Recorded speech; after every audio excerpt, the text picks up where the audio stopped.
we learned that trauma closes the heart. And since every human being ever produced experienced that, then maybe it's by design.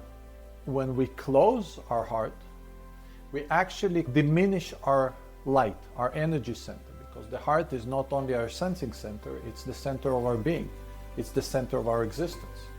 So when we close it, we diminish our energy center, which means that our life experience, or how we experience life, is inhibited. It's not the full experience. We also learned that as an automatic result of the process of what I call the eclipse of the heart, we revert to leading a mind-oriented life, which is essentially a great bypass and a great resort when we have to survive.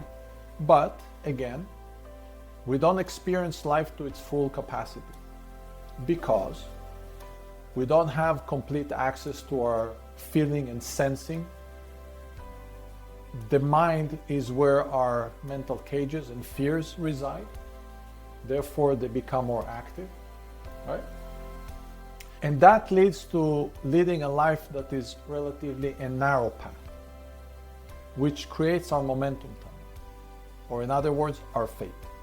We learned that suppressed pain turns limitations eventually into sickness, and that the suppressed pain and the suppressing process take a lot of our life energy.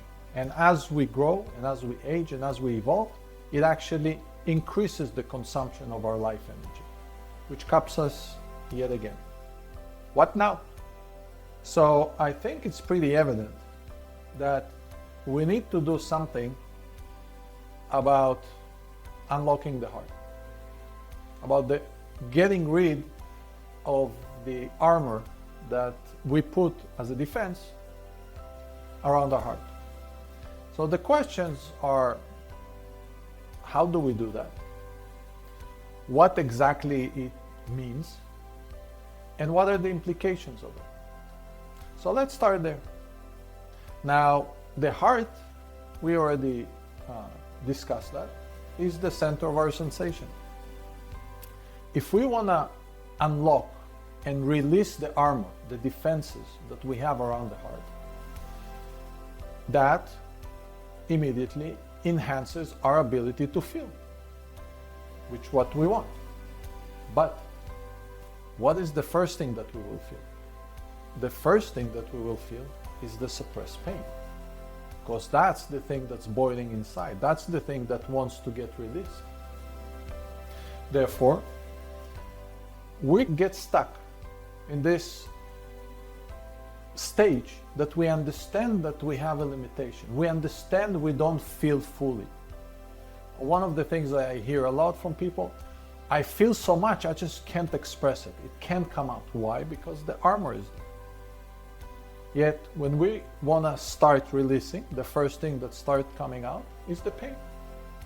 So what's the instinctive thing? Is, okay, let's stop it. Let's stop the pain.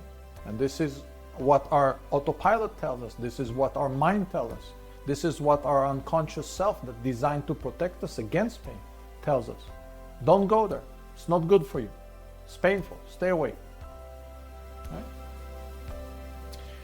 So, to go through this process, let's talk a little bit about the motivation, because that stage where you start your healing process and you start unlocking the heart and you start feeling more and immense pain comes up is a major hurdle that a lot of people get stuck in, and they don't proceed. The pain is too scary, too much for them, and then they back out. And some of them go back to their old life, and some of them just inch towards it over many, many, many years, not going through the whole process. A lot of people get stuck in this limbo because they start the process of releasing the armor, immense pain comes up, and then everything in their being tells them, don't go there, don't do that, it's not good for you, it's not safe. There's all kinds of stories that come up right away. And then they stop. So since we're here to really affect change, big change in our life, I think it's mandatory that we discuss that piece of the journey in detail. So let's talk about the motivation to move forward, right? Why should we bother with it? Let's start with what is the risk? The risk is we learned how our momentum tunnel is created. It keeps us in a very narrow life path. It creates our fate on the go. We leave a lot of opportunities outside of our scope. We don't even see them, let alone consider them. Right? Because we come at life with the approach, why is it not good for me? Why is it risky? Why is it scary? Why is it not worth the bother? Right? When we operate like that, obviously everything looks scary, not worth it, yada, yada, yada. Which means that we miss a lot of opportunities. We miss opportunities to broader enhance and enrich and grow and make our experience of life better.